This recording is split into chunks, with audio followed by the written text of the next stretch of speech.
કચ્છના ખાંભલામાં બન્યો ઓનર કિલિંગનો હચમચાવતો કિસ્સો। ખાંભલા ગામની નાથીબેન રબારી અને નાના અંગિયા ગામનો નવીન રબારી 3 ફેબ્રુઆરીએ ભાગી ગયા હતા, જે બાદ યુવતીના પિતા વંકા રબારી અને તેના ભાણેજ પબા રબારીએ બંનેને ફોસલાવીને પરત બોલાવ્યા। ખાંભલા કોટડા ગામની વચ્ચે રોડ નજીક બંનેને ગળે ટૂંપો આપી હત્યા કરી દીધી। બાદમાં યુવક અને યુવતીના મૃતદેહને સીમ વિસ્તારમાં આવેલા કૂવામાં નાખી દીધા। પોલીસે ગુમ થયાની નોંધને આધારે તપાસ હાથ ધરી અને બંનેના પરિવારજનોની પૂછપરછ કરી હતી।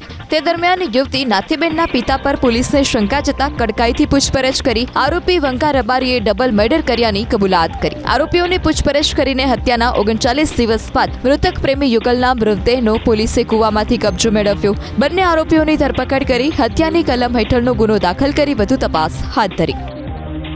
કચ્છના ખાંભલામાં બન્યો ઓનર કિલિંગનો હચમચાવતો કિસ્સો। ખાંભલા ગામની નાથીબેન રબારી અને નાના અંગિયા ગામનો નવીન રબારી 3 ફેબ્રુઆરીએ ભાગી ગયા હતા, જે બાદ યુવતીના પિતા વંકા રબારી અને તેના ભાણેજ પબા રબારીએ બંનેને ફોસલાવીને પરત બોલાવ્યા। ખાંભલા કોટડા ગામની વચ્ચે રોડ નજીક બંનેને ગળે ટૂંપો આપી હત્યા કરી દીધી। બાદમાં યુવક અને યુવતીના મૃતદેહને સીમ વિસ્તારમાં આવેલા કૂવામાં નાખી દીધા। પોલીસે ગુમ થયાની નોંધને આધારે તપાસ હાથ ધરી અને બંનેના પરિવારજનોની પૂછપરછ કરી હતી। તે દરમિયાન યુવતી નાથીબેનના પિતા પર પોલીસને શંકા જતા કડકાઈથી પૂછપરછ કરી આરોપી વંકા રબારીએ ડબલ મર્ડર કર્યાની કબૂલાત કરી। આરોપીઓની પૂછપરછ કરીને હત્યાના 39 દિવસ બાદ મૃતક પ્રેમી યુગલના મૃતદેહનો પોલીસે કૂવામાંથી કબજો મેળવ્યો। બંને આરોપીઓની ધરપકડ કરી હત્યાની કલમ હેઠળનો ગુનો દાખલ કરી વધુ તપાસ હાથ ધરી।